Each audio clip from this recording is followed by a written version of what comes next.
arm drag. Whoa! This is Brett screwed Brett. Who are you to doubt El Dandy? Because this guy's a serious professional. Brett screwed Brett. hold 2, arm bar. Hey, get a nice shot of the brand new Mr. and Mrs. Hunter Hurst Helmsley. I hate you. I hate you. I hate your hat. I hate your t-shirts. I hate your wristbands. I hate your shoes. I hate your music. I hate the C-Nation. I hate everything that you stand for. So does Rule. Yeah, they do. Hold 3, the moss-covered, 3-handle family Gradunzo. Live from the nation's capital in Washington, D.C., this is the RCWR Show with your host, Lee Sanders.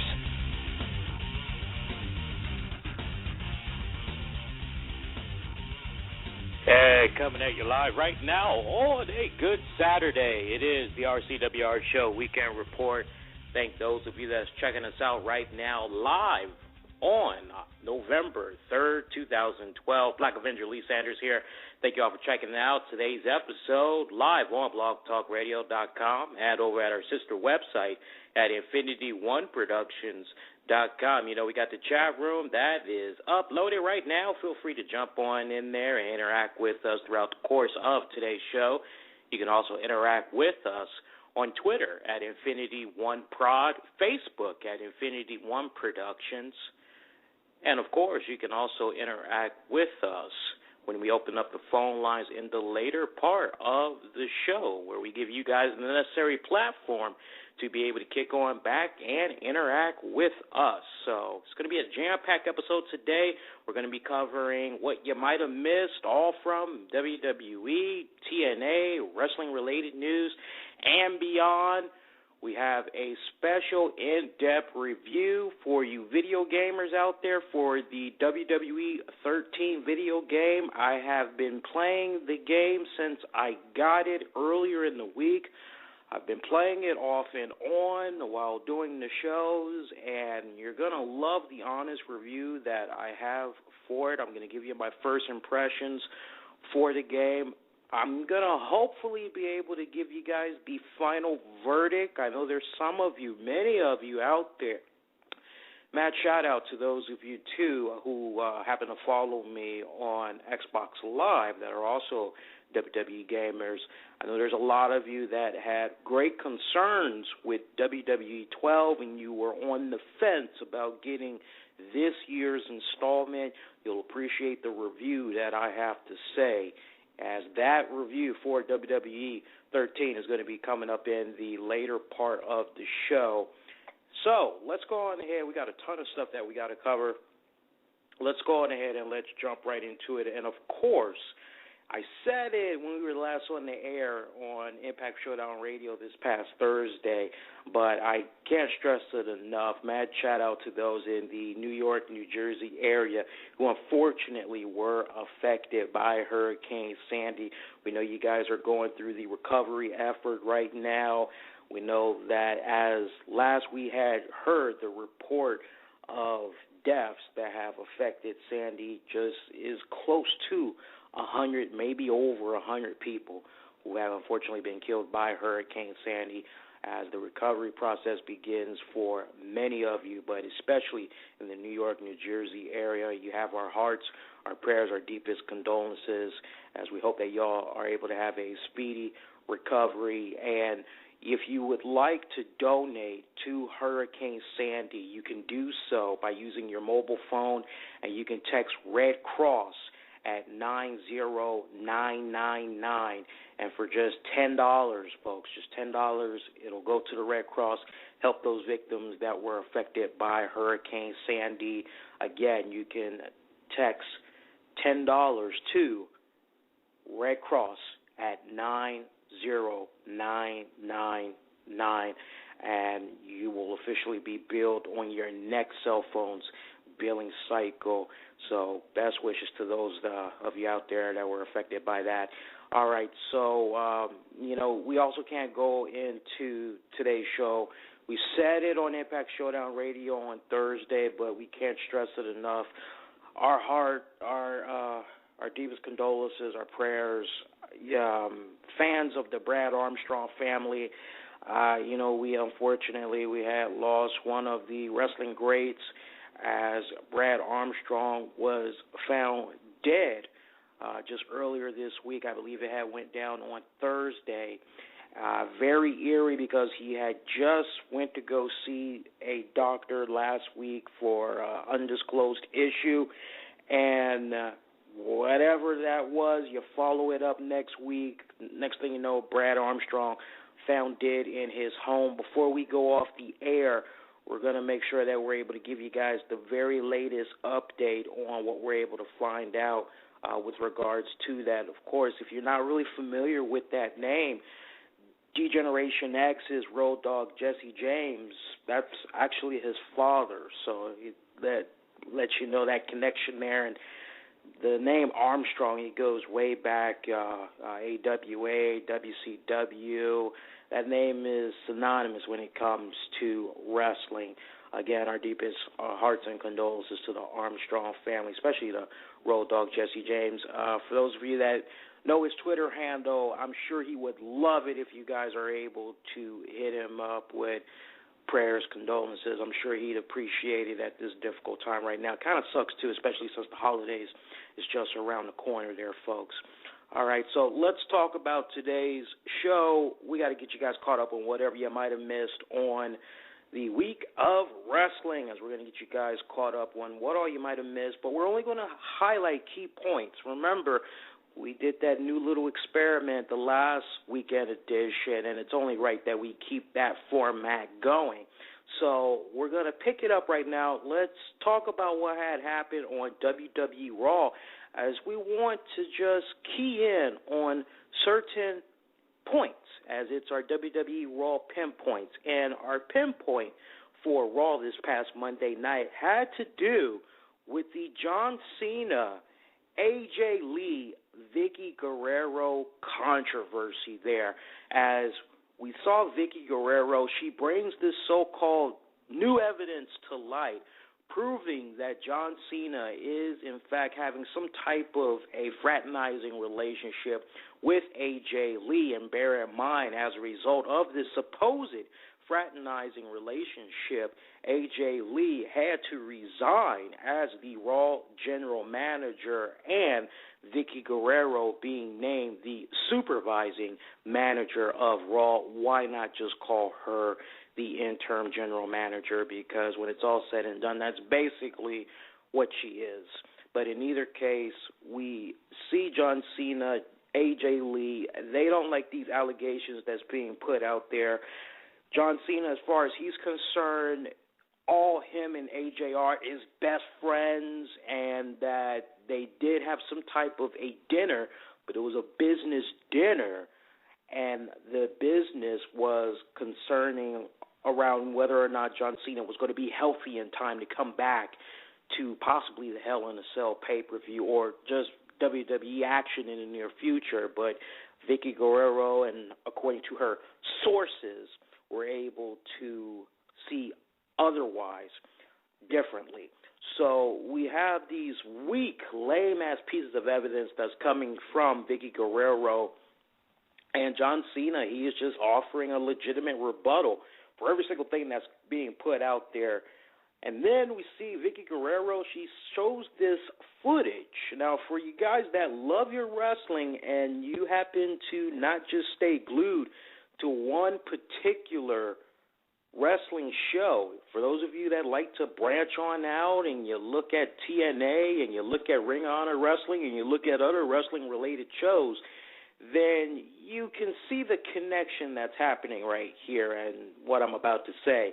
As we saw this segment that Vicky Guerrero had aired of some cameras that were taping John Cena and AJ, as they weren't even aware of these cameras, from a corner perspective, showing John Cena getting in an elevator, AJ Lee looking a little bit hesitant, but then she decides she wants to go on and kind of looks as if John Cena kind of said, "Come here, girl, come on, let's go back to my room," or something to that effect. And so as soon as you see this and you notice how the camera lens was just on that scene, you could kind of look at that and say, did WWE just pull a playbook out of TNA with their AJ Styles, Dixie Carter, Claire Lynch storyline? What exactly is going on right here? Well, of the many million viewers that were checking out Raw this past Monday night, Kurt Angle was actually one of the guys watching, and he saw this segment, and he was furious. He tweeted directly to Impact Wrestling, Dixie Carter, and one other TNA executive, letting them know how he felt WWE was ripping off their segment, the way they were shooting their camera angles, the whole 9 yards. And we would actually see TNA this past Thursday offer their rebuttal, a little bit of a knock to WWE for ripping one of their headlines. We'll highlight that more in just a little bit, folks. But for now, we want to just have that focus remain on WWE Raw. So we have that segment shown between AJ, John Cena getting in the elevator. John Cena, he quickly shoots that down right there. And from there, the controversy, it just continues. Meanwhile, we have Dolph Ziggler interjecting himself into all this. His whole role basically trying to get John Cena to man up, admit that he just had poor judgment, and he did have some type of relations with AJ Lee.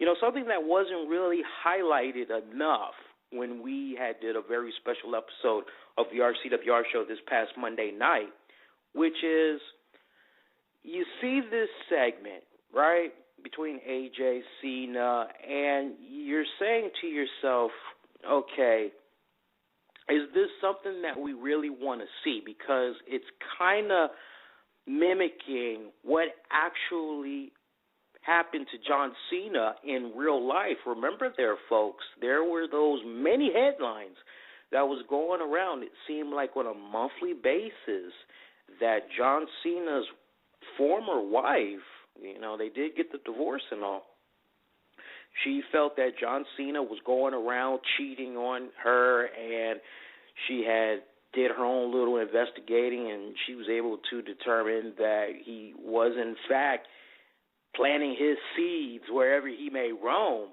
And this just had created a ton of bad publicity for John Cena. And eventually we saw this case between Cena and his now ex-wife. It did get settled, but unfortunately we are not able to know the details because they both signed some type of a gag order, which is a brilliant move because this stops his wife ex-wife that is, from sitting up and writing a tell-all book, kind of similar to what Linda Hogan did to Terry there. You know, you don't want a repeat of that because that's how ugly it was looking for this lawsuit initially for John Cena. So you're just taking all those things that come into mind. You're taking those sorry stories that you're hearing from, who was that, Kenny Dystra, saying that Tara and John Cena had some type of a relationship going on behind Cena's then at the time wife's back, and it turned out that story was shut down quickly by Tara. Cena didn't even really acknowledge that headline that was going out there, but you have more than one person sit up and say that John Cena, he definitely isn't a faithful guy. And so you're just keeping all those things in mind, folks, and I'm bringing all this up for a reason, which is you see all those things that you're reading and you're hearing outside of the WWE, and then you fast forward to now, and you kind of see something of a rip from the headlines type of deal, like a Law and Order type of style. It makes you wonder if this is really something that you want to be seeing on television. Now, if you really, really think about it, I mean, honestly, I think that it's nice that there's this filler story for John Cena right now until he can get his lips really wet and he can get his hands on The Rock again, possibly. This is pretty much a filler story. It's kind of like when you're watching your favorite episode of Law and Order. In my case, I love watching Criminal Intent, or a good daytime soap, before you get to that main attraction, that main episode that is just going to be off the chain, that damn good. You got those little filler episodes that just really aren't really too much of anything. It's just killing some time. And this is exactly how this story angle feels right now. Personally, I don't really care anything about this storyline. I would like to see it get squashed with the quickness. I really do not think this is the best storyline they should be going with right now. They should be going with something a little bit more stronger. I mean, honestly, I would just like the focus to be on John Cena, Dolph Ziggler. Let's just eliminate the girls, and let's just really let it be about them. We know both of those guys, they're going to have a fantastic match when they finally do collide, but let's come up with a different storyline. Hopefully, WWE heard the shot that was given to them by TNA later on in the week, and again, we'll be talking about that in the later part of the show. But with regards to this particular segment, when you see it on WWE television and you just saw the way it was being hyped up time and time and time again, you go to WWE Main Event, you go to SmackDown, this was really a big chunk of their highlights that they just kept showing over and over and over again. And unfortunately, when you look at Raw from this past Monday night, it was pretty much a lackluster episode. There was really nothing to look forward to for this particular episode.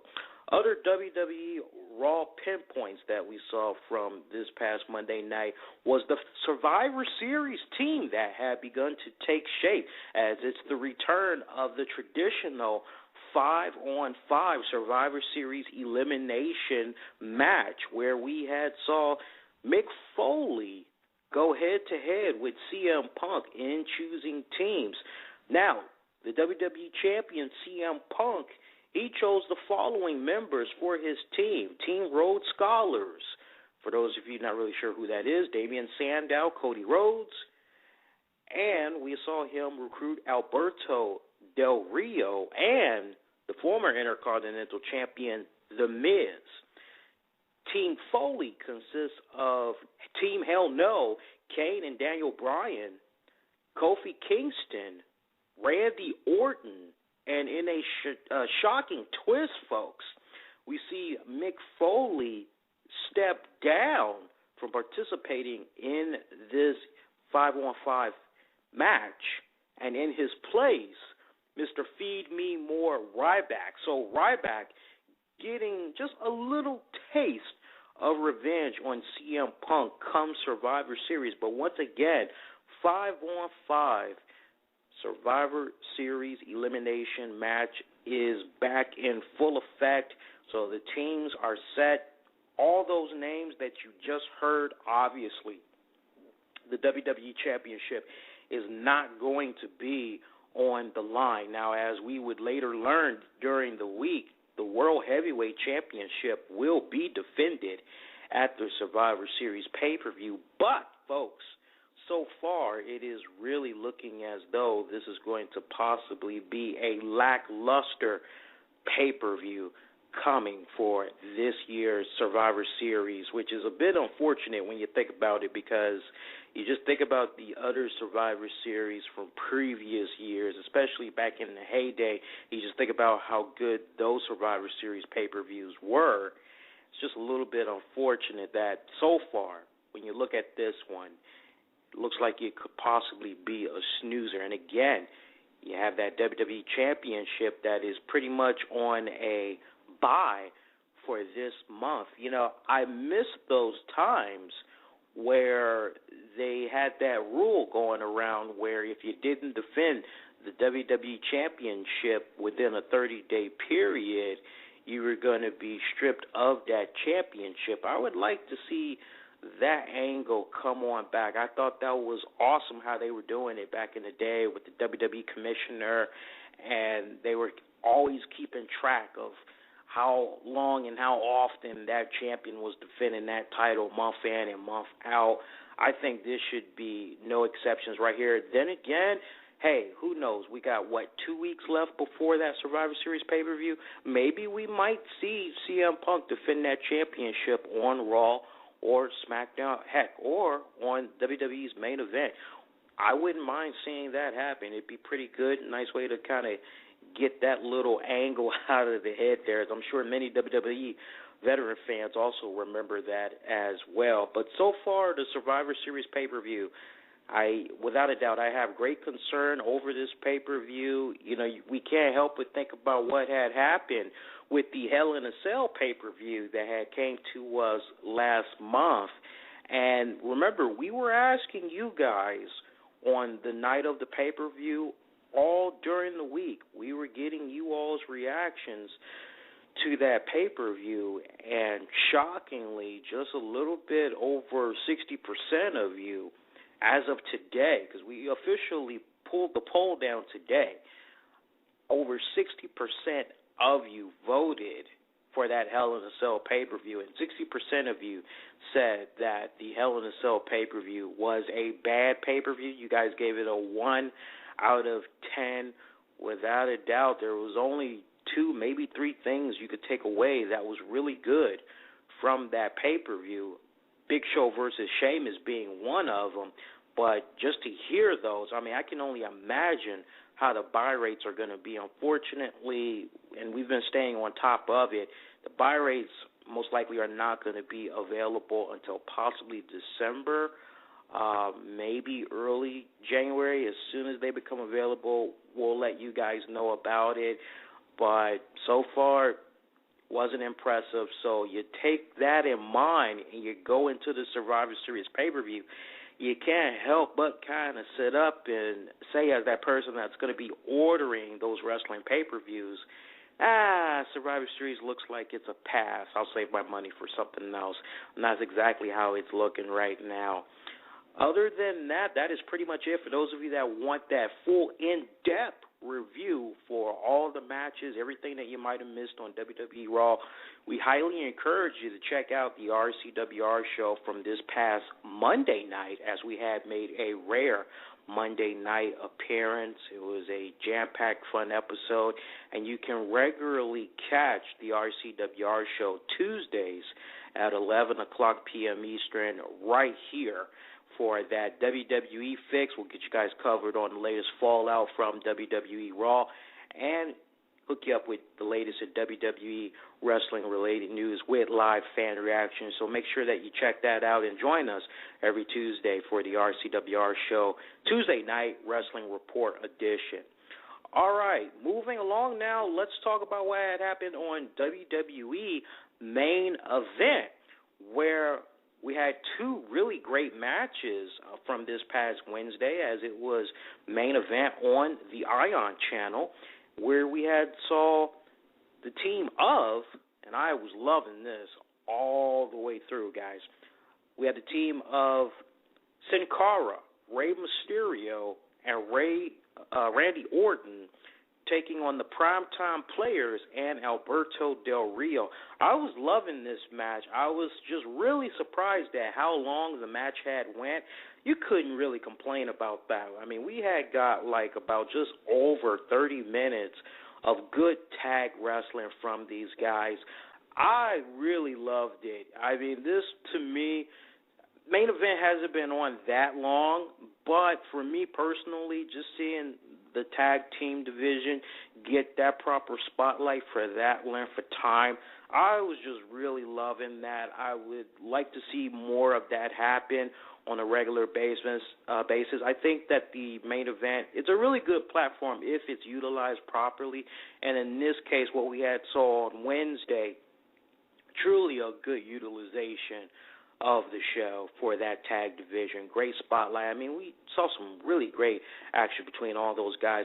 We actually did see the team of Sin Cara, Rey Mysterio, Randy Orton pick up the victory over the Primetime Players and Alberto Del Rio. We also had one more match. It was a bonus match there as we saw Wade Barrett take on Tyson Kidd. Impressive match, but when it was all said and done, young Tyson Kidd was no match for the Barrett Barrage as he had suffered a defeat.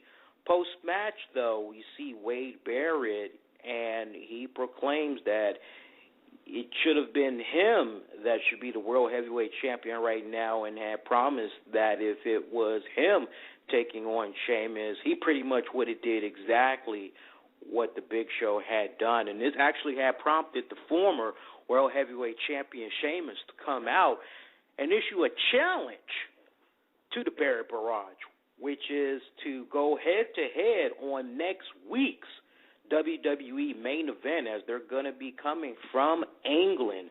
And Wade Barrett told Sheamus, hey, England, home turf, not a problem, let's do it.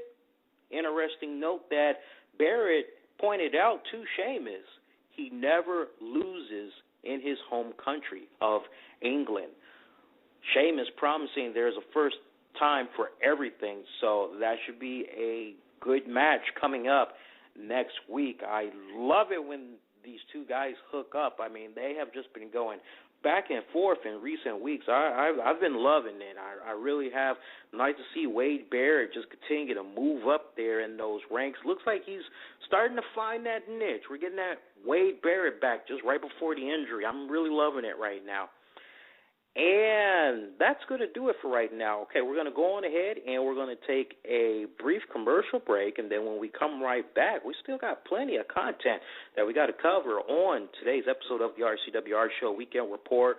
We're going to cover the fallout from TNA Impact, as we'll be highlighting key points from the Open Fight Night edition of Impact Wrestling. And also we'll get you guys caught up on the very latest in SmackDown, in case you missed it from this past Friday night. Also hook you up with the latest in wrestling-related news and so much more. Of course, we got that long, eagerly anticipated review for WWE 13. For those of you that did not purchase that game, yeah, we got an honest, in-depth review for you guys. So the show is just getting started, folks.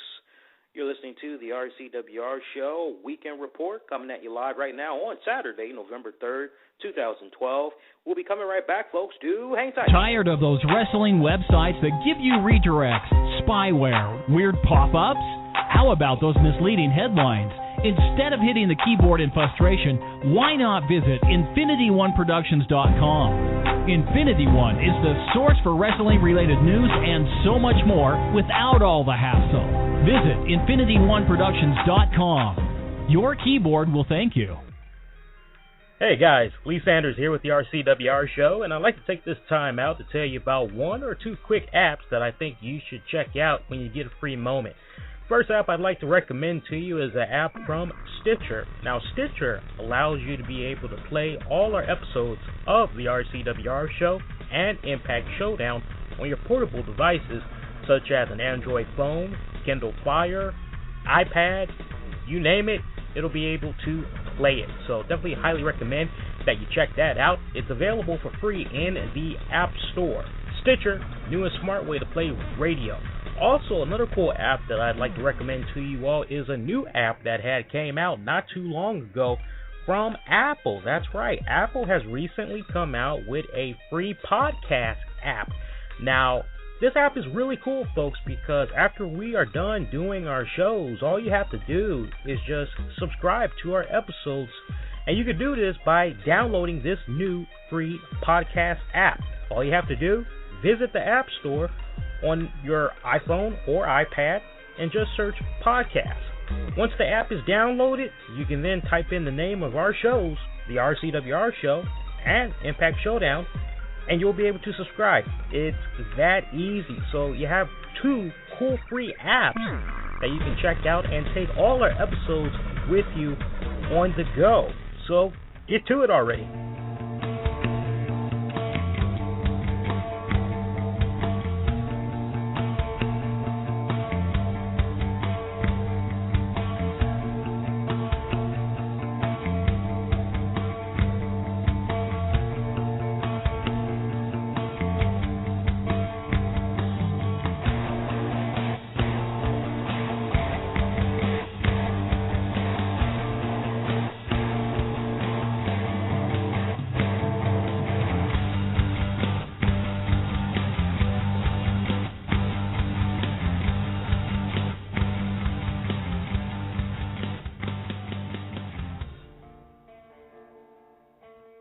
All right, and we're back. You're listening to the RCWR Show Weekend Report, coming at you live right now on Saturday, November 3rd, 2012. All right, so in the last segment there, we were talking about WWE Raw, and we were talking about what all had happened on WWE Main Event from this past week. We have some ratings that we would like to share with you all, as we'll be tackling what all you might have missed for SmackDown. Not every day we get to kick back and talk about how SmackDown has been doing in the ratings. So we're going to give you guys that fix, and we'll also give you guys a fix for TNA ratings as well. But first, let's talk about what had happened on TNA Impact Wrestling from this past Thursday night, as it was the Open Fight Night edition and the return of TNA Gut Check. Now, there was so much bad on this episode, and we're not going to rehash all that again. If you had missed our in-depth review for the entire episode of Impact Wrestling from this past Thursday night, then you want to check out Impact Showdown Radio. But for now, we just want to highlight key points from the Open Fight Night edition from this past Thursday. One of those was AJ Styles bashing the WWE for their ripping of their storyline, if you will, between himself and the TNA president, Dixie Carter, as it kind of looked as if maybe the two of them were kind of having some type of a personal relationship going on. And it was so funny the way this had came about, because it was a segment where Robert Roode was talking about feeling screwed by TNA General Manager Hulk Hogan over not getting a shot at the TNA World Heavyweight title. And as a result of that, Robert Roode, he was just out there just basically bitching. We see AJ Styles, he comes out, and he reminds Robert Roode how he was the longest reigning TNA World Heavyweight Champion, and while he was being the longest reigning champion, he was dealing with problems concerning his supposed relationship with someone higher up in TNA management, that being Dixie Carter, and he took a shot at WWE, as he said now it's become a new fab if your name happens to be AJ. And it was just a shot heard all around on social media on Thursday night, especially if you were a TNA wrestling fan and you were interacting with folks on Twitter, Facebook, YouTube. It was just a big shot that was just heard everywhere. And, only the wrestling fans that truly don't care about one particular brand, they just watch wrestling from all different type of promotions, they definitely would have been able to understand what AJ was talking about. For others, it probably just went way over your head. But when you had heard that, you're saying to yourself, man, yeah, it's not the first time that TNA has taken a shot at the WWE. But, I think this time around it's really funny, because let's think about it here for a second, guys. WWE, Raw at least, they've had some of their worst ratings this past month. TNA, they've been at a little bit of a stalemate, but their ratings have been somewhat on a rise as well. And honestly, I don't even think TNA should have sat up. I don't even think they should have made that statement. I think they should have just looked at that as a pat on the back, and they should have said to themselves, you know what, obviously we must be doing something right. We must be making our mark, because we got WWE sitting up. They're loving this angle that we did. They want to try to recycle it a little bit. Okay, well, kudos to them. I don't really think that was necessary. At the same time, it's kind of nice to see that little jab get put out there. You would hope that it comes back to WWE. And honestly, I'm not buying that whole, nobody in WWE management watches TNA. I'm not buying that worth a damn, okay? Let's just get that out the way right now. We know they're watching. They're not supposed to, but we know they're watching. And, I just think it's kind of funny what all's been happening with that. I'm very curious to see if WWE is going to come right back at them next week. Very curious. I mean, if not, hey, it is what it is. But I do miss those weeks there, kind of like how it was back when WCW was always going at it with the WWE. I do miss those jabs that they were throwing at each other every single week, and they took it as far as to do little funny skits, mocking each other's main top stars. I just used to think all that stuff was funny. I would like to kind of see it maybe go back to that point. Hell, I think it would be funny if maybe WWE could make up their own little parody of Dixie Carter there and kind of play off of her for a little bit. But, hey, knowing WWE, they probably don't want to do that because the main thing that they're probably thinking of at this point is quietly and quickly sweeping that lawsuit that they have with TNA going right now. And the court hearing isn't supposed to be kicking off until later this month. So as soon as that happens, we'll have some information for you guys. We'll let you know the results on that. But you looked at that little pipe bomb. If you didn't chuckle, I don't know what to tell you guys. The other key point that we had saw from this past Open Fight Night edition of TNA Impact was Luke Gallows being revealed as one of the members and Aces and Eights as we finally get a little piece. How fitting is it, too, because we just came off of Halloween, and it was kind of like, okay, here's a little treat for you. This will tie you over for a little bit. We had one member be revealed, and it was Luke Gallows, and it really did not have that 1-2 effect because Mike Tenay, Jeremy Borash, they did not sell it worth a damn. TNA Impact Wrestling, it goes off in a way where I really just sat up and said to myself, what the hell was this that I just watched? Because out of all the matches that they had showed for that night, and folks, there was only a grand total of 5, possibly 6 matches.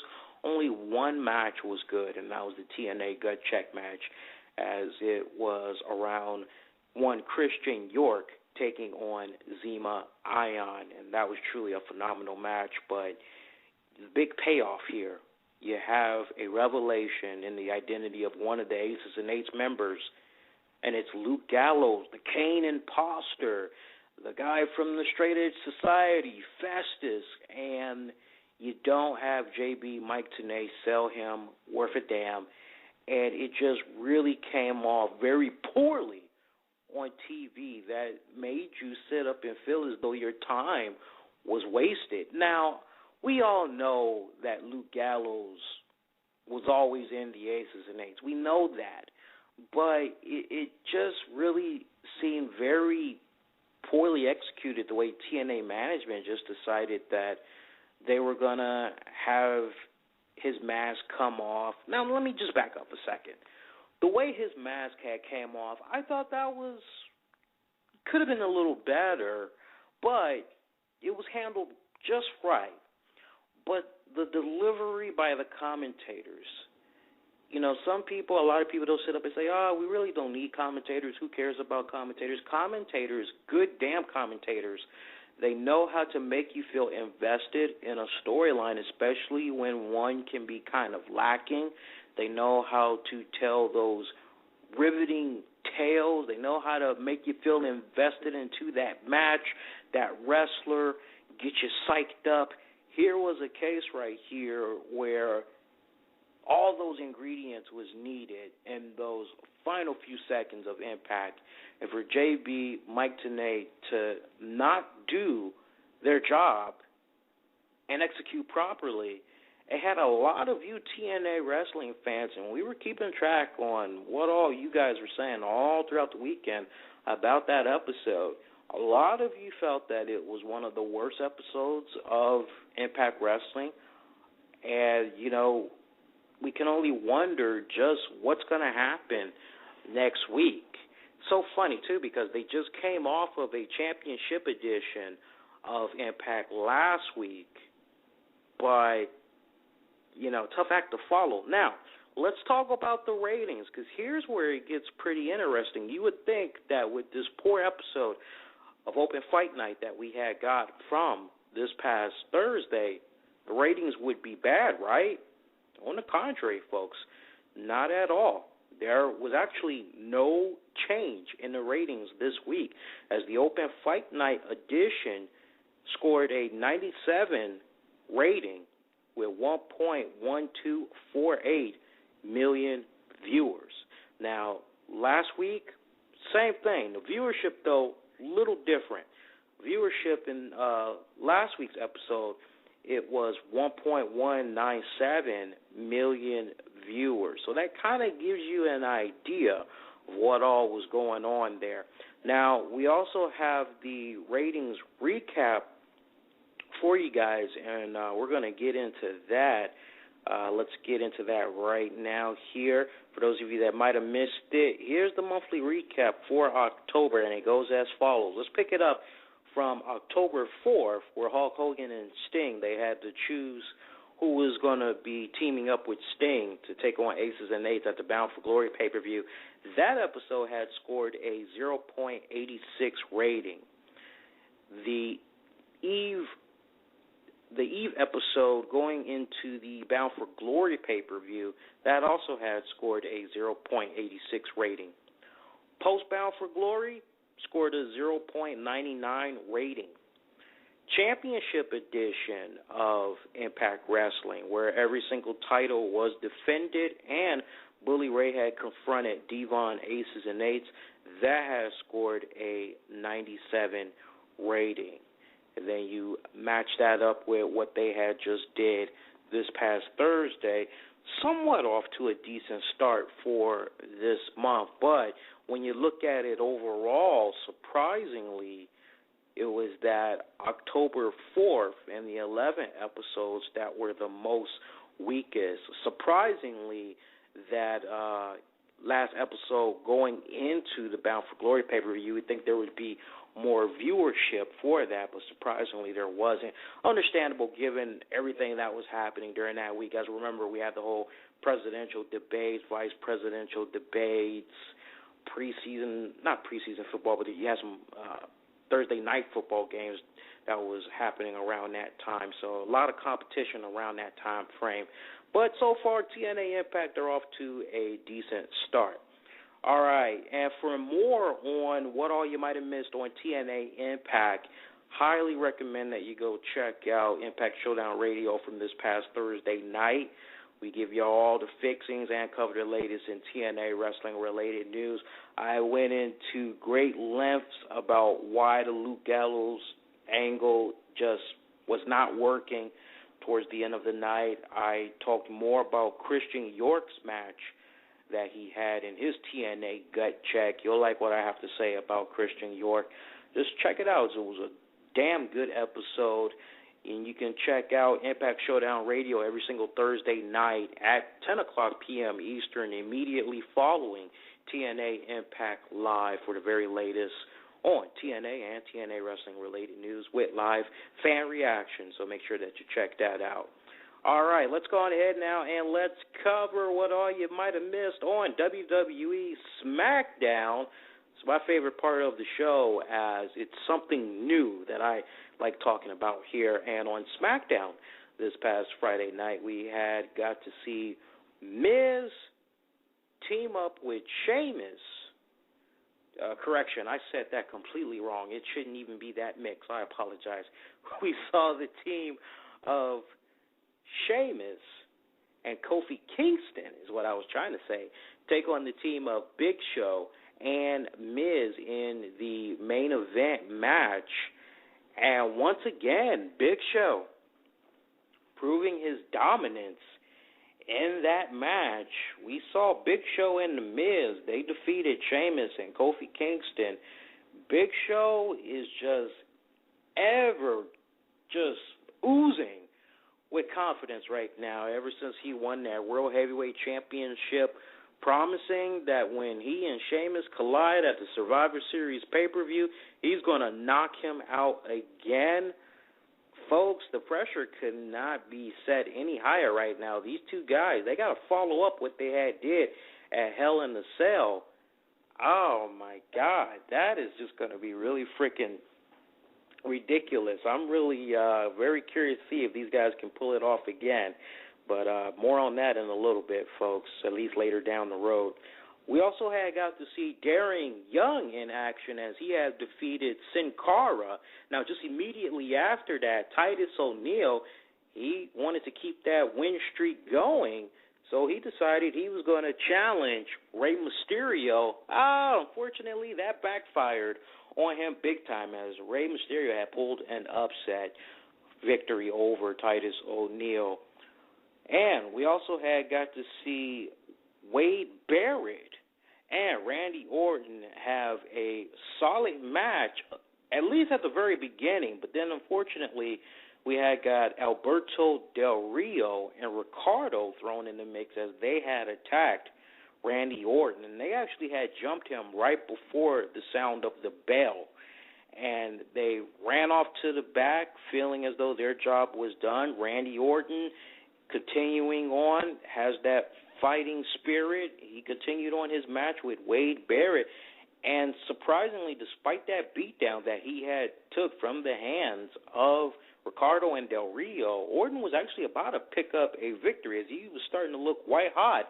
But then Alberto Del Rio, he comes back out again, causing a distraction for Randy Orton, and Wade Barrett, shockingly, was able to pick up a victory. Now, we would see Randy Orton get the jump on Alberto Del Rio and Ricardo in a backstage segment. And it was really nice seeing this little brawl here because we had Randy Orton. He just kept burning Ricardo Rodriguez. He took a big old pot of coffee, I believe it was, and he splashed it on him, and we have Ricardo just screaming his little butt off. And then later on, we see chili get poured on Ricardo, and he's screaming his butt off again. It's hot. So he's just really just MIA. You would hope that with both of those times that he had got burned, I would think that would probably be, first-degree burns? I would think he'd be out of action for maybe a week or two, come back all bandaged up. That would be kind of funny. But we saw a really great brawl between Randy Orton and Alberto Del Rio. Looks like these two guys, their rivalry is not done by a long shot. Really funny moment in this backstage segment, and I just thought the timing was just stupid. We see Matt Striker just run immediately up to Randy Orton after Randy Orton just got done beating up on Alberto Del Rio. And Del Rio, he somehow managed to haul ass.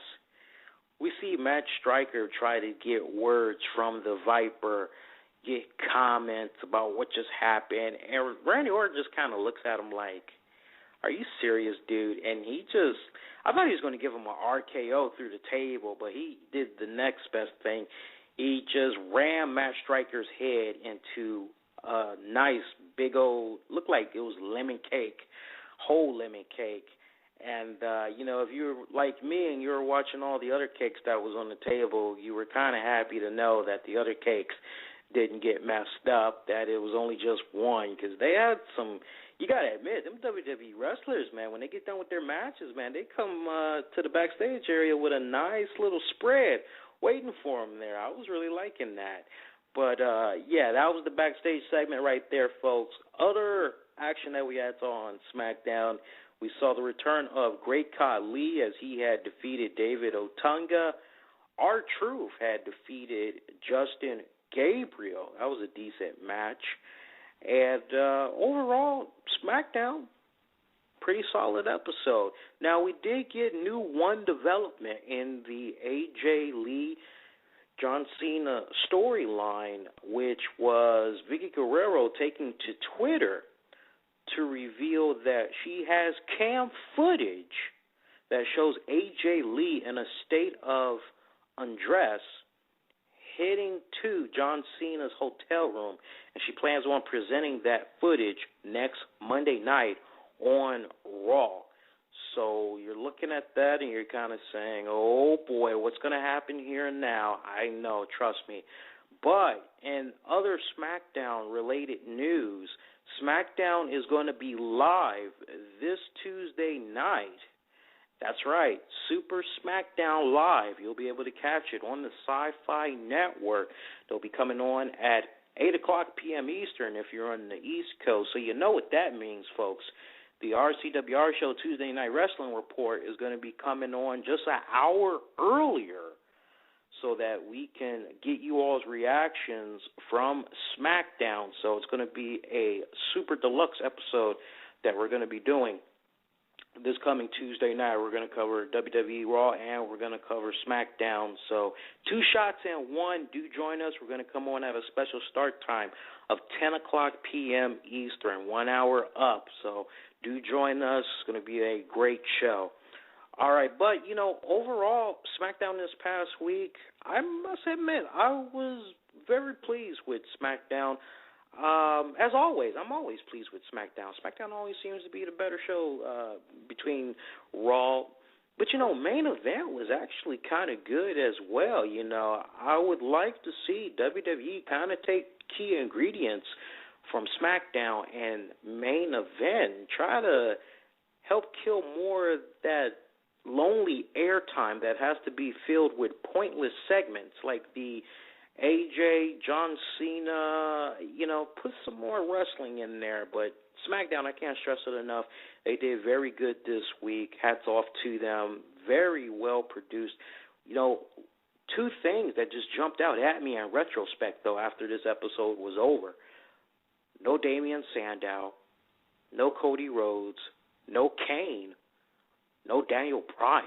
I'm like, wow, what's going on here? Because it kind of seemed like there for a hot minute, this was pretty much their show. So very curious to see if hopefully it'll come back next Friday night. I'm hoping. All right, so let's talk about WWE SmackDown ratings for October. As the Blue Brand, they've done pretty good. Let's pick it up at October 5th. They did a 1.74 rating. For those of you that's trying to remember that episode, that's the one where CM Punk had defeated Dolph Ziggler in the main event match. October 12th, they scored a 1.88 rating. On that episode, Alberto Del Rio defeated Daniel Bryan in the main event. October 19th, they scored a 2.03 rating. That was the Sheamus versus Wade Barrett in a lumberjack match. That was, without a doubt, one of the best episodes of SmackDown for October. And we had the October 26th episode, which scored a 1.93 rating. Remember, that was the last episode just right before the Hell in a Cell pay-per-view. So, when it's all said and done, October's been kind of a little bit unshaky there for SmackDown as far as the ratings go. But without a doubt, that October 19th episode, I actually found myself going back to that just last week because I still had it on my DVR. I actually loved the way that episode was produced, and I loved that lumberjack match between Barrett and Sheamus. That was hands down a very good episode, and that was a really great main event match. They definitely need to do more stuff like that on a regular basis if they can. Nice little attraction. But, like we had said on our website, our overall takeaway for SmackDown this past month, it seems like SmackDown kind of suffered too earlier in the month when Raw was just on that little bit of a slump, but then their ratings picked back up, unlike Raw, which kind of remained at a stalemate, but then the ratings went just a little bit even lower. So very interesting development that's happening with the ratings when you compare Raw and then you compare SmackDown. All right, this is what we're going to do right now. We're going to take another commercial break, and then when we come right back, we're going to jump right into the very latest in other wrestling-related news. Not really too much has been going on, but we'll get you guys caught up on what all you might have missed. And we'll go on ahead and tackle some entertainment news. Of course, we'll kick it all off and hook up with that WWE 13 review. You're definitely going to love what I have to say with regards to that. So, do hope you're enjoying the show so far. We're still got plenty of show time left, and of course, we're going to be getting you all's reactions from what all you had thought of this past weekend wrestling shows. Open up the forum there, see what you guys are talking about this week. We do hope your weekend has been going pretty good so far.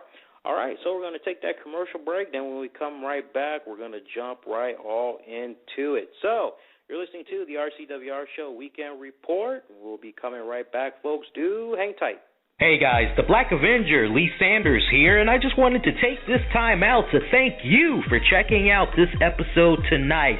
And you know, if you liked what you had heard tonight and you want more, then be sure to check us out every single Tuesday night at 11 p.m. Eastern, right here on this website at blogtalkradio.com, also on our sister website at InfinityOneProductions.com, where every single week you'll be able to get that wrestling fix, as we'll give you guys the latest fallout from Monday's WWE Raw, share with you the reviews, honest analysis, no BS, no fluff, just what you want when you need it most, and we'll also get you guys caught up on the very latest in WWE wrestling-related headlines and so much more. And the best part about all this is that every single week we will be sharing with you all live fan reactions, as we want to hear from you, whether it is in our active chat room or you're interacting with us as we are live in progress by hitting us up on Twitter at Infinity1Prod,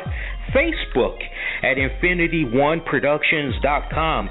We give you the necessary tools that's necessary to be able to interact with us each and every single week. For those of you that like to call into the show, hey, guess what? You'll be able to do that as well. This is the show that is for you, the wrestling fans, to be able to share your thoughts, your reactions, your likes, dislikes to what you had saw from Raw this past Monday night, or whatever's got you talking as far as wrestling-related news.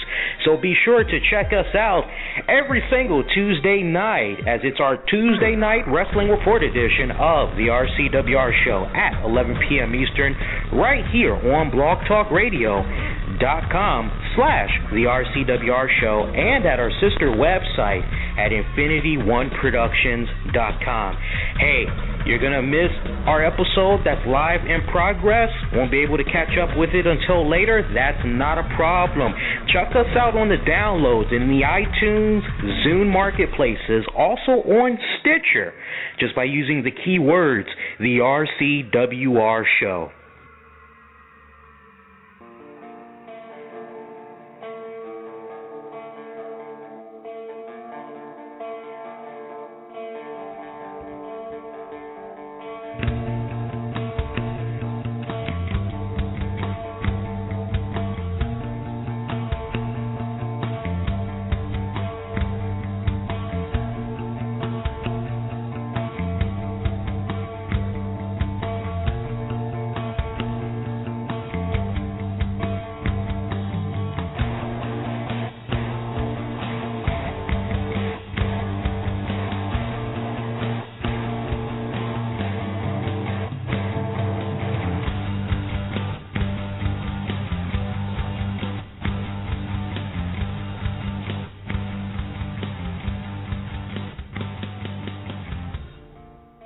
All right, and we're back. You're listening to the RCWR Show Weekend Report. For those of you that are curious how WWE did in the month of October, ratings-wise, you're going to have to wait for that just a little bit longer. I know. We're trying to get the finalized numbers right now. We're going to have that overall takeaway for you guys, I believe, coming up. If I would think as early as this Tuesday, we should have the official numbers for you guys. But that's why we didn't cover the WWE Raw ratings As remember, well, we had got like about 5 episodes of Raw from the previous month. I'm trying to think off the top of my head. But when in doubt, just look at your calendar, duh. So we had Raw on October 1st, October 8th, October 15th, October 22nd, and October 29th. And it is now the 3rd. I would think that the rating should be up by now. I know we heard a little bit of something as far as the viewership, but if you go to our website like you guys normally do, you know that we like to sit up at the end of the month and we like to just take all the ratings overall and just dissect it that way. So if the numbers are available right now, then we'll definitely have it up on our website before the weekend is out, and we'll definitely follow up on it on the Tuesday night edition of the RCWR Show. All right, so let's talk about WWE 13 to kick off wrestling-related news, entertainment news. And as far as wrestling-related news goes, there really hasn't been too much of anything that's been happening. I mean, really, the main meat and potatoes that's happening in the wrestling headlines right now is the sudden passing of Brad Armstrong and the constant storylines that's been going back and forth about Vince McMahon originally having his mind set on giving the WWE title to Ryback, and that his mind was made up for like a couple of weeks. But then just 3 days before the Hell in a Cell pay-per-view, he all of a sudden just started wanting a different finish to it, and it wasn't even decided until right up until the last minute of the pay-per-view that Ryback was not going to get the WWE title. So that just goes to show you how much of an impact Ryback has made in the WWE, being repackaged as Mr. Feed Me More. So without a doubt, good things are going to be expected for that man in the coming year. Also, there has already talks have already begun for the WWE Hall of Fame for next year, and I know one of the names that is being put out there is Bruno Sammartino. WWE is still aggressively interested in trying to do the, I don't know, man. I'm fumbling with the words right now because I actually happen to be very close friends with a guy that has been working in the wrestling industry for many, many years. He actually works at a few wrestling websites, and he knows a ton of wrestlers, and he's actually very good friends with Bruno Sammartino. And to hear these reports coming out that Bruno is interested in doing a Hall of Fame, but that the money has to be right because he feels that WWE, they owe him on back royalties from previous years, as he feels WWE screwed him out of it. He would also like for there to be some type of a movie made about him. Of course, if that never actually happens, he's fine with that, but he would like to see it happen before his time is up on this earth. And there was also those bad rumors floating around that Bruno Sammartino would only do business with Vince McMahon and nobody else, as Triple H tried to talk with him, but Bruno didn't like Triple H's approach. Now we're hearing that Bruno never had a problem with Triple H's approach. It's just that he wasn't interested, but that line of communication is still open. So you got all these little things that's just being put out there right now. And this is what we're going to be doing for you guys. I believe I probably might know officially what's going on Bruno's side when we come on the air this Tuesday. If not Tuesday, then for sure when we get ready to do the weekend report of the RCWR Show next Saturday, I'll know for certain what's going on. Because like I said, I have a very close friend who's actually good friends with Bruno Sammartino. so I can find out exactly what the hell is going on. But if you ask me honestly, could Bruno Sammartino be inducted into the WWE Hall of Fame next year? Honestly, I don't see it happening. I think that there is still a long ways to go before we see Bruno Sammartino get inducted. It would be so fitting for it to happen since it's in the New York, New Jersey backyard. That would really be nice. I could just think about all the great revenue that would just come from the veteran wrestling fans alone. That would really just be coming to that Hall of Fame ceremony and probably want to participate in the WrestleMania weekend festivities just to be able to see and interact with Mr. Sammartino. But I just don't see a Sammartino induction happening. Other talk that's going around right now is the trying to think of other names that's being put out there. It's still fresh, so forgive me if I'm fumbling with my words here today, but I'm trying to think what other names. I know Paul Heyman was put out there, and that just makes no freaking sense right now, considering he is a mega heel right now. It would be really awkward for them to try to flip that and then have him go back to being a heel. I just don't see that happening. You would think that since they're in that area, it'd be the best time for it, but unless something is going to drastically happen in the next coming months where CM Punk, Brock Lesnar, they turn on Paul Heyman and they basically take him out and maybe Heyman returns as a face or something like that, that's the only way I could possibly even entertain the idea of a Paul Heyman coming back and possibly being inducted into the Hall of Fame.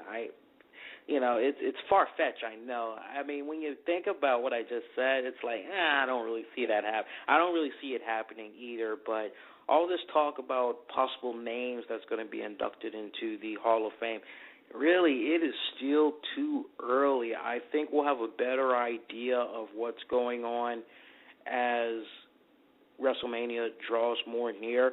Are you like me? You just want to be surprised? I thought so, yeah. I just want to be surprised. Let's just see what happens. I don't want to know about any more of that stuff. But it's nice to know that they're already talking about it as they're trying to figure out who they could recruit and all that. And, yeah, I'm a Paul Heyman guy, too. All right, so let's go on ahead and let's talk about this WWE 13 video game. All right, so we've teased you guys long enough. Let's have at it, right? So, one of the things that jumped out at me when it came to this year's WWE 13 was the creativity. And for me, my majority of time is spent creating a wrestler. I mean, go figure. I like the graphic designs. I'm into web development, drawing, and all that. So, of course, the create a wrestler feature for me is going to be what it's all about. And I love the fact that, once again, THQ, hats off to you guys, they do a superb job of giving you all the necessary tools that you need to make your favorite wrestler, whether it's a comic book character, an actual person, or just whatever your mind is able to come up with. I love the fact that, once again, they give you all the necessary tools that you need to be able to make your favorite wrestler. Now, for you guys that unfortunately, you're kind of like me in those earlier years, you're like, I wonder, how many creator wrestler slots do you get? Let's answer that question right now. You get a grand total of 50 spots.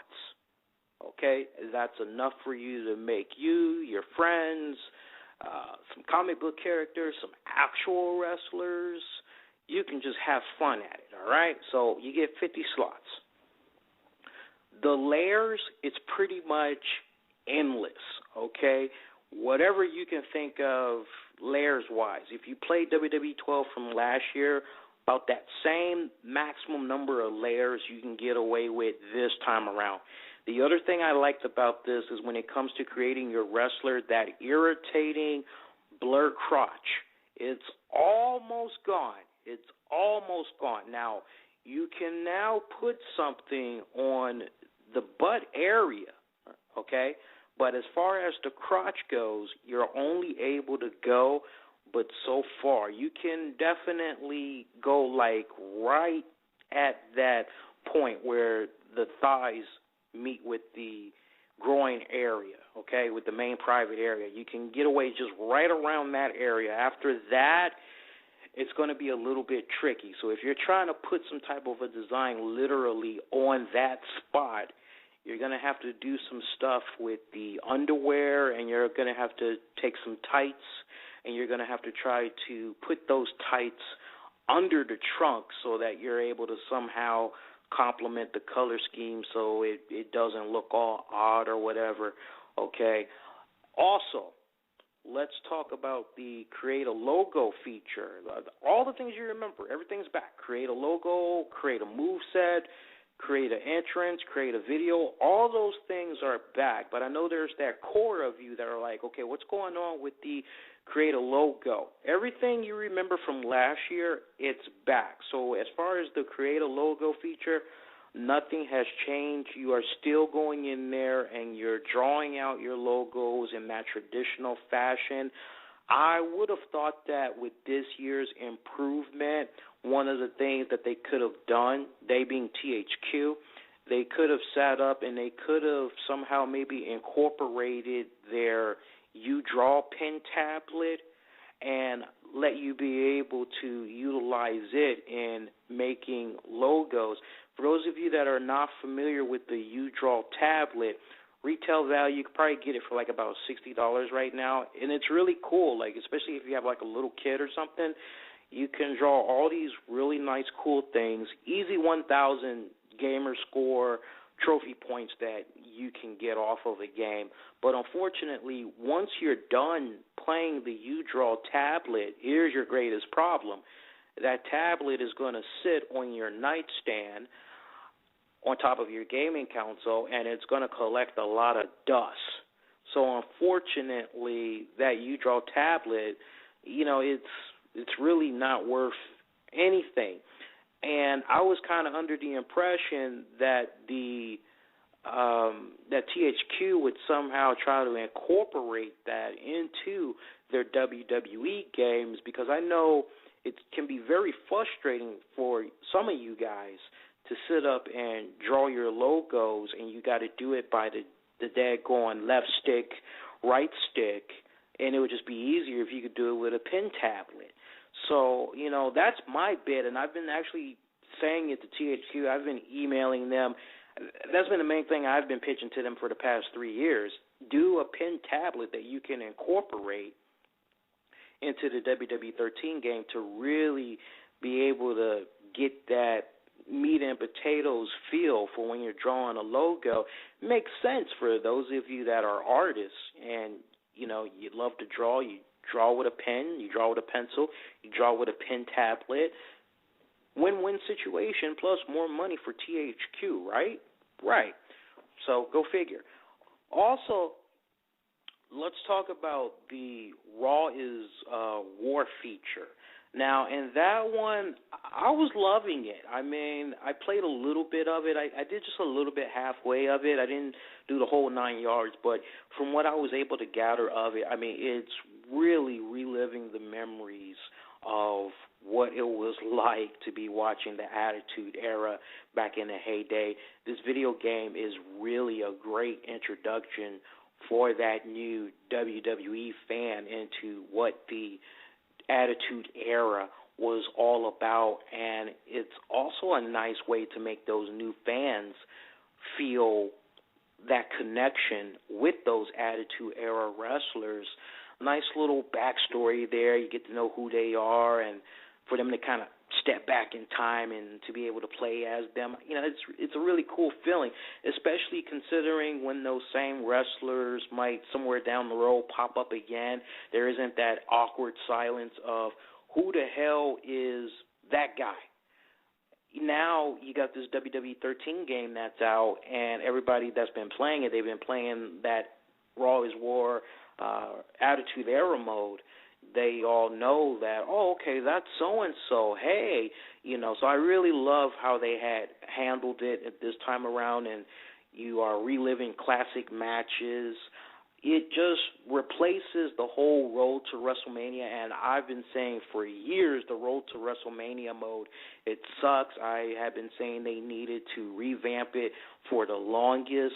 There was actually 1 year there, if I'm not mistaken. I believe it was with WWE 11 and 12. I could be wrong here, but I know I'm right. I just don't have my games quite matched up because I haven't played them that long, but there was 1 year back-to-back where we had got the same recycled Road to WrestleMania storyline. So for you, that gamer that picked up that new WWE game, and you're like, all right, Road to WrestleMania, and you got the same recycled stories, it was like, oh, man. Like, I know there was 2 years in a row where they recycled the Undertaker streak. I was like, are you serious? They brought this back. And then I believe they had recycled the Randy Orton Road to WrestleMania as well. So I was really just in euphoria that they just had removed that completely because it was definitely time for a major overhaul. So you'll have fun playing that. Of course, the My WWE Universe, that's back as well. Let's talk about the meat and potatoes of WWE 13, though. And I know a lot of you guys are like, come on, Lee, get to it. You want to know how it is as far as the online capabilities, right? You want to know if there's any lag. You want to know if you're going to be able to connect with folks and play matches and all that. That's not a problem. Now, we know there was that core audience that had great concerns over sharing creative content. I'm happy to say this time around all the bugs have been just knocked completely out, okay? All the bugs, they've been squashed. You can go in there. You can download stuff. I sat up many times this week, and I did not have any problems whatsoever, okay? So the only thing you're going to be having a problem with at this point is your internet connection. If your speed is not right, then you're probably going to experience problems. But, for those of you that's pushing Verizon Fios for internet, Xfinity, you all should not have any problems whatsoever. There's no sudden disconnect. It's all good, okay? Now, I can't stress this enough. I normally would not say this, but take advantage of the fan access. Now, as you guys know, every single WWE 13 game that comes out, you get a unique code to be able to download, online access. That basically lets you be able to play with others, blah, blah, blah. But the fan access, you truly want to take advantage of it because it has certain key perks. Of course, you get 10% off of future downloadable content, but the also awesome thing about this is the fan access automatically lets you be able to download Goldust, Diamond Dallas Page. Okay, they're available off the break if you purchase fan access. And fan access, it's pretty hefty. It's going to run you 1,600 MS points. For those of you in the market, PlayStation Marketplace, it's going to be the same amount. But, it's worth it because 1,600, for those of you that's trying to think how much is that basically, 1,600, that's basically going to be like $20 that you'll have to cough up. But the cool thing about that is once you pay that $20, check this out. Not only do you get the exclusive Goldust Diamond Dallas Page off the break for free, but you automatically also get for free Rikishi, Grandmaster Sexy, Scotty 2 Hottie, I'm missing another name, Val Venus, Gangrel. So you get all those guys off the break on top of the Goldust DDP. So off the break, you're coming away with 7 bonus characters. And the best part about that, there's going to be more downloadable content coming. Now, from what I was able to gather, we're going to see at least 2 more different packs that's going to be coming up. And unfortunately, I don't have that information for you guys right now. I do apologize tremendously, but more downloadable content. It is going to be coming. It's going to be coming as early as December, if I'm not mistaken. We're going to have all the information you guys will need so you know what all downloadable content is coming. We'll post it on our Facebook page, and then we'll also post it on the website. One thing I can tell you, for those of you that are looking for him, Ryback is not on the game. Ryback is going to be coming in future downloadable content. Now, if I'm not mistaken, he should be coming in the first batch of downloadable content scheduled to come out. But, I mean, you can't really go wrong with that. And for those of you that were having downloadable content problems last year, where you purchased your content, you didn't see it, and then you had to do that weird stuff going into your dashboard and then loading the game back up to try to see your content, you're not going to have that problem this time around. Once you purchase your content, you just back all the way out to the main menu of the WWE 13 game, and then you just go from there, and then your content will be there.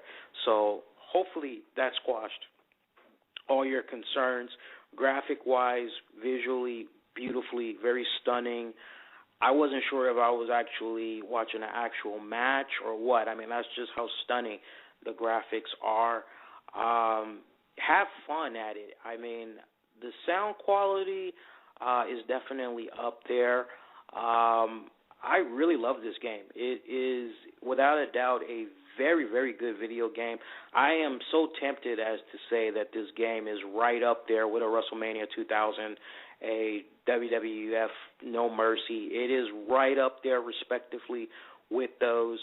Truly, THQ has done a phenomenal job with this game. They're going to have a tough time following up on this video game. It's to the point right now, folks, where I just cannot picture myself getting another WWE game. And I've been having this battle for many years now, and my girlfriend always says to me, you're going to get the next one, don't worry about it. And I always have that concern, though, and I really, really can't stress it enough, especially if you're a veteran WWE gamer.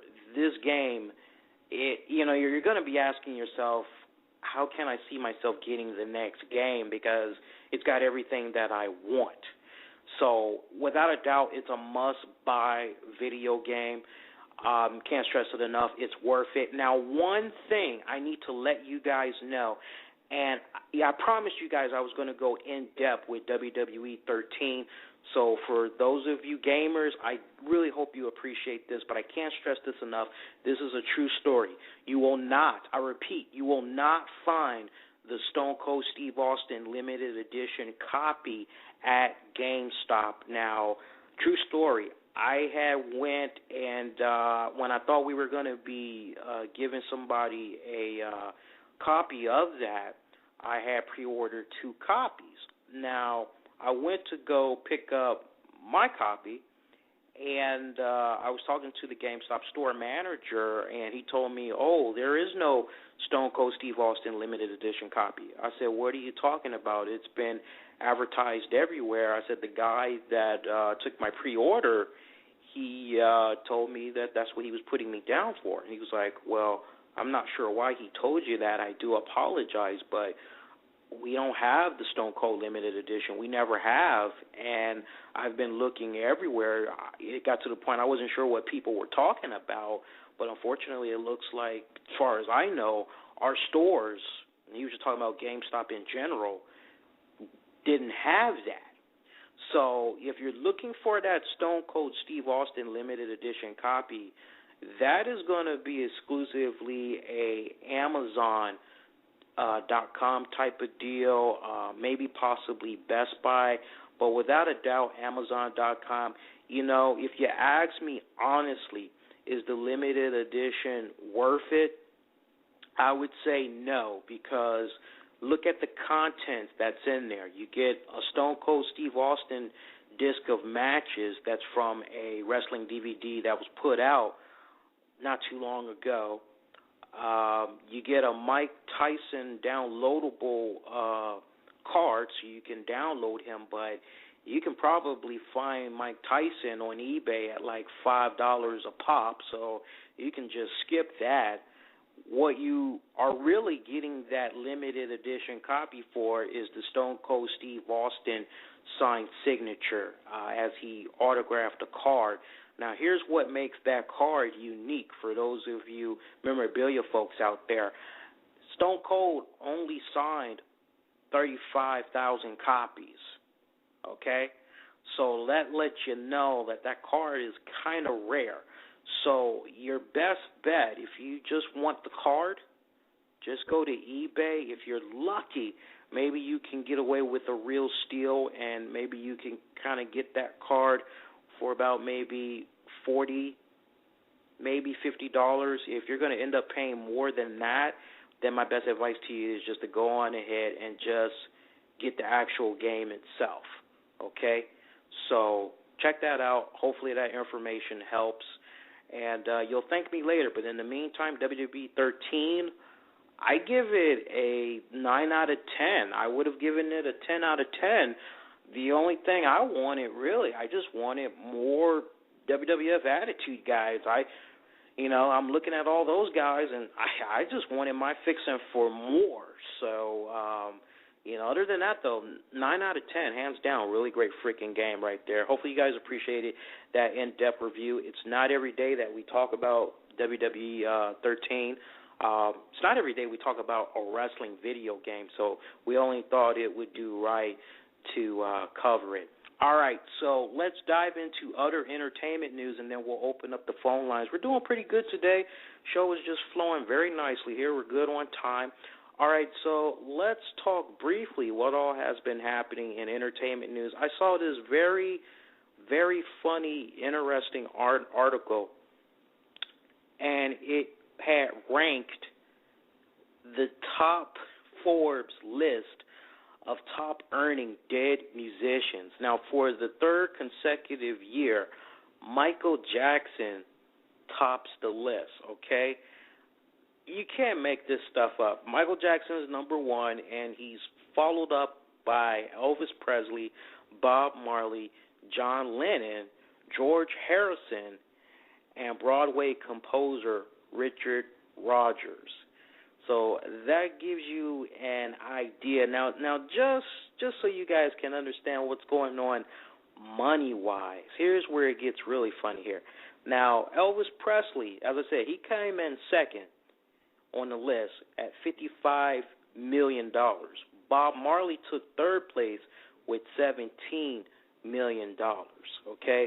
Now, for those of you that are curious about how Michael Jackson is doing on the other hand, as far as I'm able to tell, Michael Jackson is pushing, I believe, don't quote me on this because I could be wrong. My math usually sucks. Michael Jackson, I believe, is pushing $145 million. I could be wrong by that. Of course, any corrections we'll make it on the next show. And we got some Robert Plant news for you guys. The former Led Zeppelin frontman has said that it looks as though his new solo record will be coming, in fact, in 2013. Now, Band of Joy guitarist Buddy Miller had recently sat down with the Rolling Stone. He was talking about how the Led Zeppelin frontman had visited him in his studio earlier in the year to record some songs as they were doing a few songwriting sessions. And he was really getting the vibe from the songs to be a little bit more than tribal. It was more of a in-your-face type of rock feel to it for those of you that have been looking and wanting for Robert Plant to go back to his rock-style origins. Looks like he's going to be doing it on this next album coming up. But at the same time, it looks like Robert Plant is doing a little bit of multitasking. As remember, there's that Celebration Day concert that's in theaters right now, and then shortly it's going to be released on all forms of media, DVD, audio. You can download it, iTunes, all of that. And then also Jimmy Page is going to be working on a remastered box set for all of Led Zeppelin's albums. So that itself could take a couple of years to complete. But, again, Robert Plant, he is working on new material. It's going to be coming out in 2013. Here's something else for you guys, for you Nirvana fans. The bass that Kurt Noslick played and Kurt Cobain smashed in the video for Nirvana's Smells Like Teen Spirit is going to be up for auction in London on November 29th. The seller of the 1960s Japanese Zen on bass was a teenager at the time of the video shoot, and he applied to be an extra and grabbed the bass from the set. Lucky little guy right there. And knowing that the bass would be destroyed, Noslick sought an inexpensive piece of gear and purchased the bass at a local pawn shop. So far, it looks like the instrument is said to be between $24,000 and $40,000. How about you just give it to me for free, and, I'll put in a good word for you. I would love to have that. Shoot, especially if Kurt Cobain smashed it. That's awesome.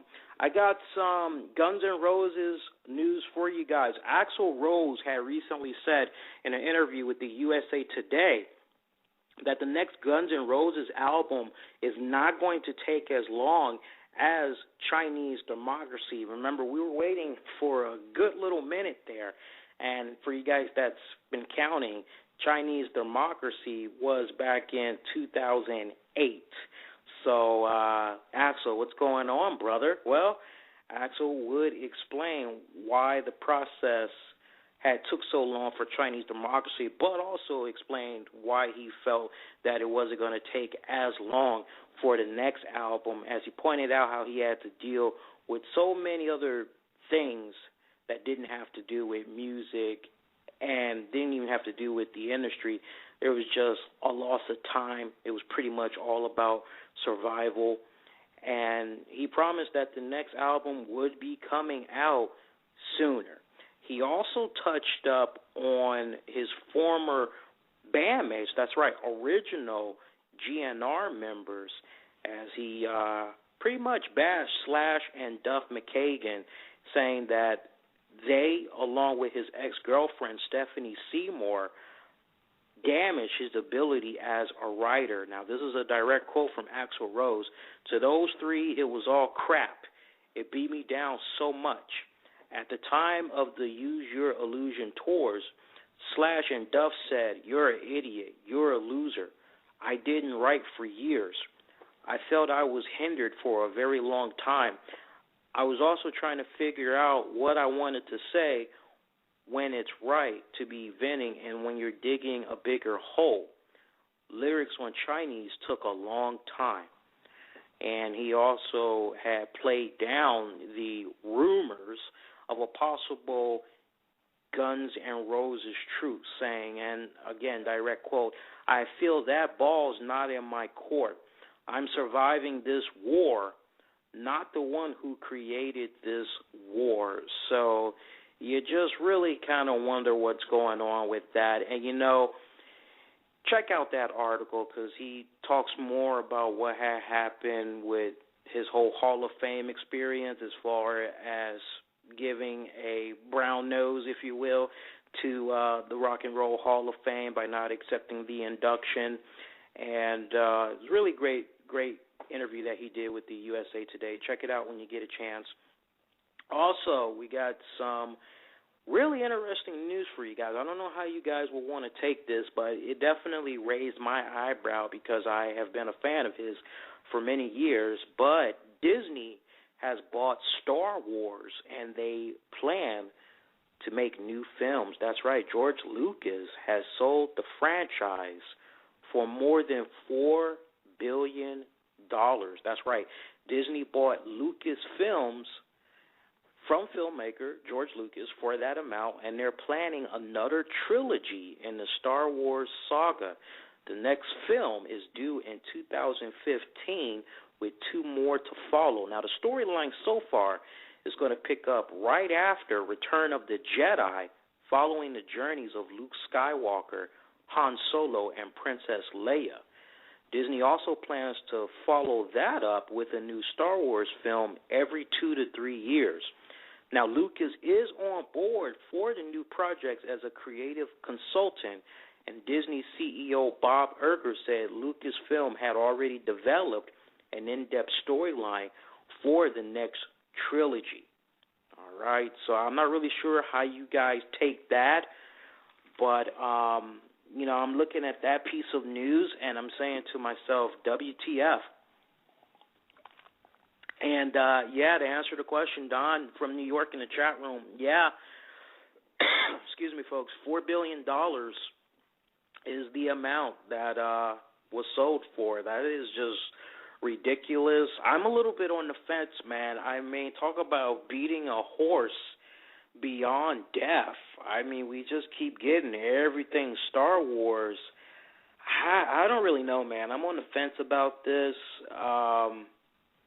I mean, on the one hand, I'm happy that it's about damn time that we're going to get a new set of Star Wars movies, but I thought the last batch of Star Wars movies that we got, I thought those really did it justice. And I'm not really sure if I really want to see, first it was, Marvel? Now it's Lucasfilms? What's next? That's what I wonder. Disney just seems to be the really biggest, hottest act right now. I don't know. Maybe I can be convinced as time goes on, but right now I'm not looking at this news. I'm not looking at this news very happy right now. I'm not like hardcore Star Wars fan, but I just kind of question why this had happened. I would have loved to have seen George Lucas maybe sell it to Steven Spielberg. I mean, that's a name that I can trust. I don't really trust Disney right now. I don't know what it is about Disney, but there's just something about Disney that just rubs me the wrong way, and I just feel that unless they're working very closely with George Lucas, and I mean very, very freaking closely, I just don't see this happening to the point where it's going to be very successful. The Star Wars fans, they could turn. So the pressure is on. 2015, that's plenty of time to get some stuff ready. Let's see what happens. In other entertainment news, Eminem, he recently had squashed his case that he had over download payments. That's right. Lawsuit over download payments was settled. And this victory that I was trying to say that's a damn tongue twister. Eminem, this lawsuit that he's won, it's definitely going to set the pace for the whole royalty system for many artists. And, it's very weird because we continue to hear this time and time again over artists that feel as though they are not really getting their proper royalties from digital sales, and the list just goes on. Remember that band Toto? If that name doesn't sound familiar to you, this is probably going to be the one time I sing this 80s song. I guess it rains down in Africa. That's all you're going to get from me. If you don't know that song, look it up on YouTube. Toto, spelled Toto, and then Africa. You know the song when you see it. I'm an 80s geek, so there, you're welcome. But the band Toto, the Temptations, Kenny Rogers, Peter Frampton, Public Enemy, they all have filed similar suits against their respective labels. This is something that just keeps coming up again and again. It just really makes you wonder what the future holds for these digital royalties and these artists really being able to get compensated for it, as so many of them, they keep getting dicked. It's like a major loophole that's happening in the music business right now. And what's really more disturbing, those names that I mentioned, I mean, Eminem, that's a young guy. But those older names that I mentioned there, Temptations, Kenny Rogers, Peter Frampton, Public Enemy, for those guys to be basically screwed out of digital royalties there. It's kind of messed up, but it is what it is, folks. All right, and that's pretty much going to do it. It's been a pretty quiet week in entertainment news. I know we have Soundgarden that's getting ready to release that King Animal album on November 13th. Of course, when that album does drop, we are going to have an honest review for you guys on a future episode of the RCWR Show Weekend Report. So you, without a doubt, will like that review. But in the meantime, the band did release details on their deluxe edition, and it looks pretty damn interesting, I must say. There is a box set that you can get that comes in a 12x12 package. You get 16 tracks, including a bunch of demos.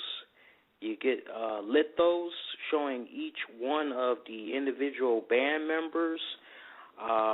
Really nice, cool stuff right there. They got the deluxe CD. They got a T-shirt available. They got vinyl. I mean, they are just really amping this up.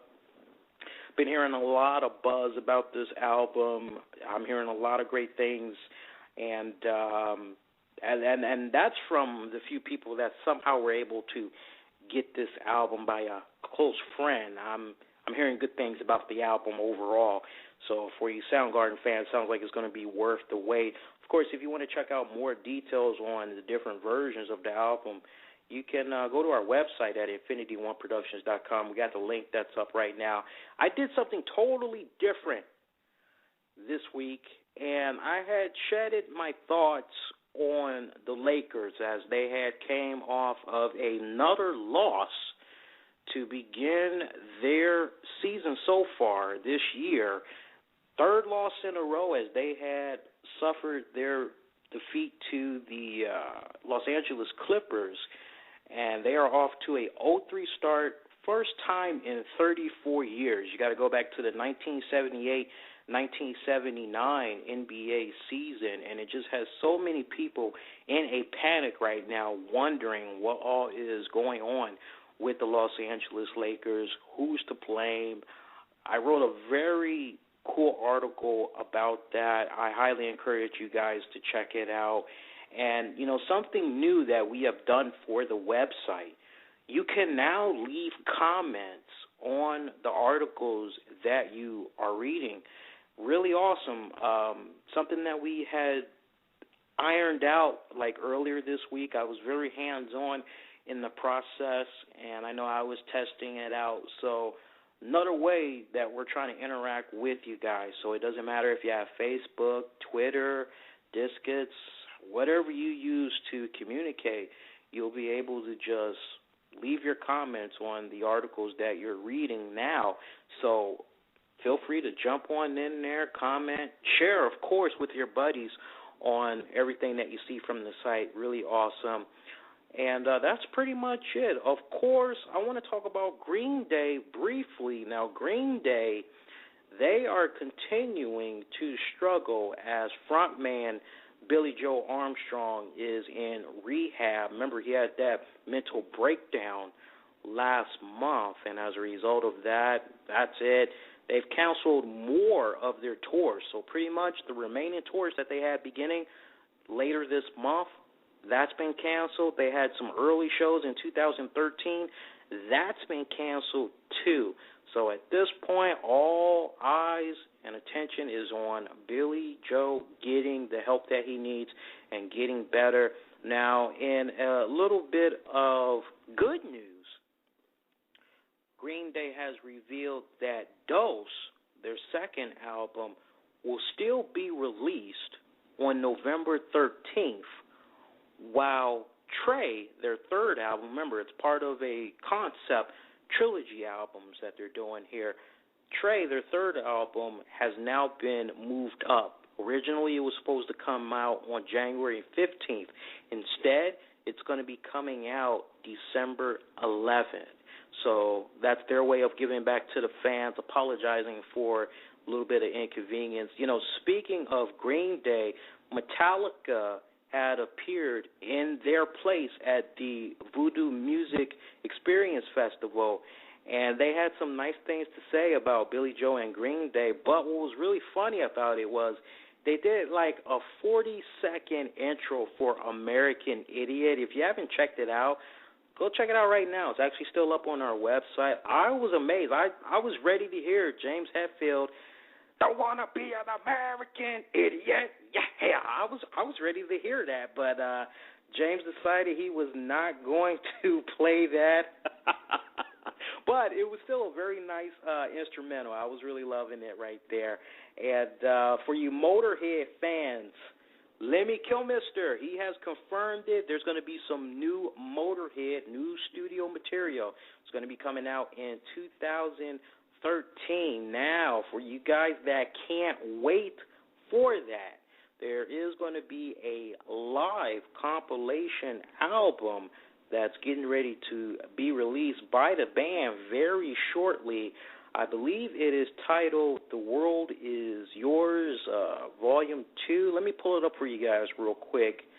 It is called The World Is Ours, Volume 2. I almost had it there. The World Is Ours, Volume 2, Any Place Crazy as Anywhere Else. And basically it's a live compilation album that features concerts from the band in 2011 as they were performing at the Wacken Open Air Festival, the Sonisphere Festival, and Rock in Rio. It'll also be available on DVD and CD, and you'll be able to check that out.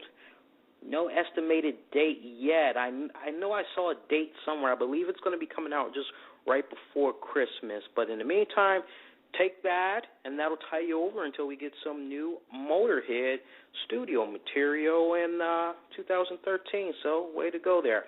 All right, we're going to open up the phone lines. Let's have at it. You know what to do. Kick on back, smile and doubt. Do what you got to do. Get yourself heard live on the air.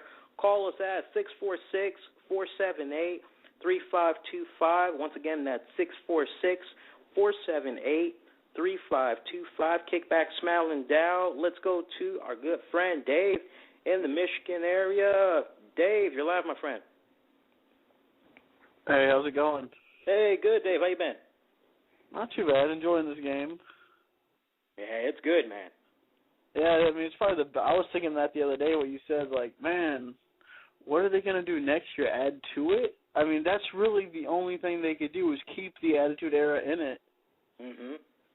Because if they try to just go to a different way, they're going to just bomb. I mean, yeah, could there be some other stuff in the game that I would like to see? Yeah, I mean, we're always going to want more stuff in the game. Mm-hmm. No matter what. There's never going to be a perfect game. No. But, like, I was looking for a creative championship. That was one of the things, like, man, why do they take this such good stuff out of the game? Mm-hmm. And, like, 3 Stages of Hell was another one of my favorites they had in the game. I wish they would bring back intergender champions. Matches? I miss taking a female and making them be the WWE champion. You know, I miss that. I used to think that was awesome. Yeah, and I was looking for, like, one of your intros to, like, the whole Triple H and Stephanie McMahon thing. I was surprised that wasn't in there. You know, the whole Helmsley-McMahon era, I looked for that to pop up pretty soon after the Rock thing for a minute. And I do like the clips they add, and I love how they do that. After you do one thing, it shows the actual video of that stuff happening. And it just really makes you realize how much the WWE and wrestling sucks today. So I think they really did a big mistake by making this game. It's like, man, I remember, I want to go see the Valentine's Day Massacre again. I remember that. I was like, wow. Yeah. You're just going through like, man, wrestling was so good back then. Yeah. Yeah, it's crazy, man. It was just like, man, it's a good game. It's fun. The graphics are unbelievable. It really is. They did a superb job this time around. Now, did you take advantage of that fan access I was talking about? Not sure. I plan on looking at some more stuff. I want to see what's going on. I've just been I've been playing all the games since SmackDown 1, so I've already beaten the game pretty much. Yeah. I mean, it's not really that hard to beat. Some of the stuff they have you do, which I like it better than last year, because it seems like everything was backstage last year. You had to take so-and-so to the vending machine and throw them into the vending machine. I was like, really? Nothing was in the you ring. had like a check-off list for last year because there was like so many things you had to like knock them into. It's like, okay, did I do that? Okay, that's done. What's next? You know, and I think it was like over 60 environments. Yeah. I got stuck on the forklift thing in this game. I don't know if you got to that part yet on the game. I haven't got to that part yet. But it's hard to find. It's like you got to find a forklift. And I was like, what the hell? You have to search, but it's fun. I mean, just to see all those like rock bottom, the Survivor Series endgame thing, which is really cool to see that again. I mean, it's fun. I even played a game in Universe, and that's really cool. And some of the stuff, I love the stuff they added in the creation mode too. You know, like instead, I'm still waiting for them to add the ring because you know all of us wrestling fans, we want make the six-sided ring. I mean, come on. That's not really asking too much. I don't think there's anything wrong with that. I mean, I know they got some more downloadable content coming, like championships and all that. I don't know. Maybe that's something that could be on the back burner. I know last year at THQ, they had gave wrestling fans a little bit of bonus content there, as they had gave us, a free version of Kane to represent the occasion of him coming back to his revamped version being maxed again. So they had gave fans classic Kane. I don't know. Maybe we could see something on the horizon. Who knows? Dave, thanks for that call. Let's go to our next caller. I see somebody from the 804 area code. Let me know your first name and where you're calling from, buddy. This is Mackenzie. Hey, what's up?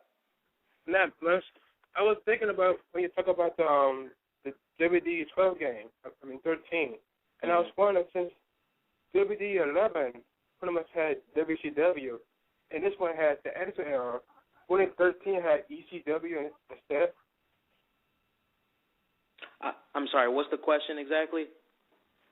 I said since 12 had WCW and 13 had the Attitude Era, would you think that 13 might have ECW instead? Do I think that it would make sense for WWE 13 to have ECW in this game? Yeah, 14. For 14? Yeah. I mean, I don't really know. I mean, I think that would be a great concept, Mackenzie. I think it's more along the lines of if WWE is willing to even give the ECW that proper spotlight. You know, I think at this point, if they were to go down that ECW route, they would probably try to bring back actual WWE-affiliated ECW wrestlers. I don't really think they would try to flirt with the old school guys from ECW in that Paul Heyman era. I don't really think they would go that route. Just the way WWE is now, I don't know. I couldn't see that happening. I think they're on to something right here, but like what me and Dave were talking about, they're going to have a hard time following up on that. All right, we got a few more minutes left. Thank you for that call, by the way. We got a few minutes left. We got about 6 minutes and some change left. I believe we're now going to our good buddy Don from the New York area. Don, you're live, my friend. Yeah, Lee. What's up, bro? Hey, everything's good up here in New York. Everyone's alive, so don't believe all the media hype. There's millions of people surviving. My company's out of power for the next 10 days, but, you know, and there are 4-hour gas lines, but, you know, millions of people are functioning. But good to know. That's good to know. So first off, let's talk about the 800-pound pink gorilla in the room, okay? And let's talk about Matt Morgan, how good he was in TNA this week. What'd you think about him? Oh, without a doubt, that was awesome. I loved how he bitched my man Hulk Hogan, took his cape over the weekend. Oh, exactly. Exactly. So I hope TNA does something with that. It's good to see. and Joey Ryan just going total porn star. Just crazy. Right. So that's cool to see. I mean, I like that angle. I thought Impact was really good this week. So it was an excellent show. Top to bottom. I'd like to see more Dixie on the show. I mean, she definitely wields some power and some charisma. So I definitely want to see more Dixie on the show. That's a bad joke, man. Please tell me you're joking. No, I'm not. I'm a fan of Dixie. Yeah. Wait. What is not hot about Dixie Carter, bro? Yeah, she's married and she's a MILF, but... Yeah, she's hot, but, I mean, that's pretty much it. I'll give her that. She's hot.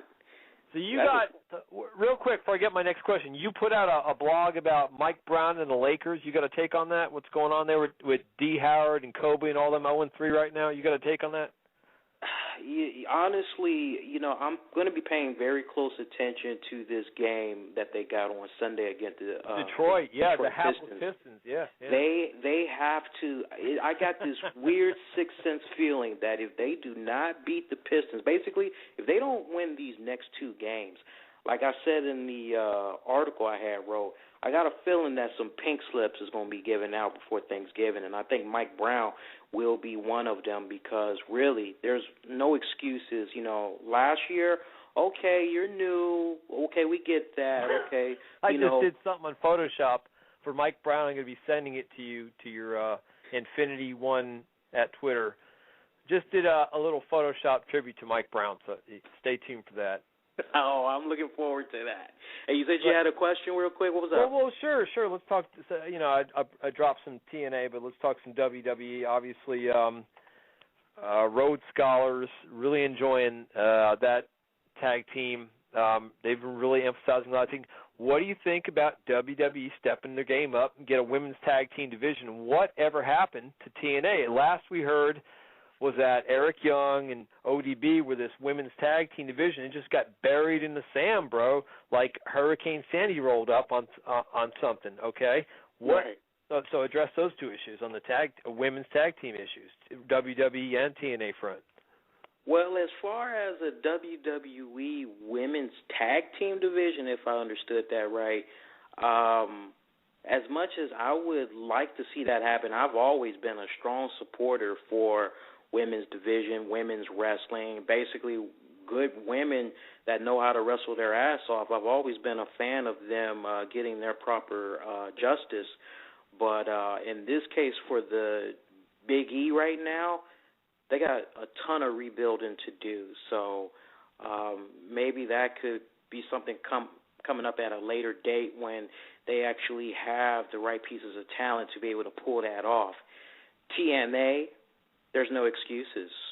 It's all about consistency in their storylines, consistency in the appearances of their talent, and it's very unfortunate that they can't just nip that little tag knockouts division, those belts, squash it already so that, honestly, we don't have to keep wondering what's going on with it because it's silly how you have ODB pop up, but she doesn't even come up with the one half.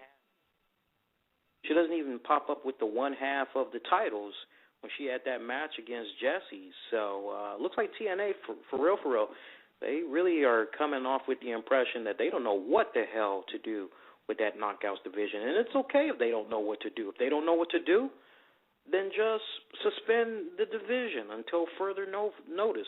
Problem solved. 60 seconds left. We're going to go on ahead and wrap up the show. I think those of you that took the time out to check out today's episode, we had an active chat room. Don, thanks for the call. Mackenzie, thanks for the call. Dave, thanks for the call. Hey, join us this Tuesday, special start time at 10 p.m. Eastern for the RCWR Show. Tuesday Night Wrestling Report. We'll be covering the fallout from WWE Raw and Super Smackdown live, fresh after it comes off the air. Check us out on the downloads and the iTunes, Zune marketplaces, keywords the RCWR Show. Everybody, be safe and be kind to one another. Have a good weekend, folks. Take care.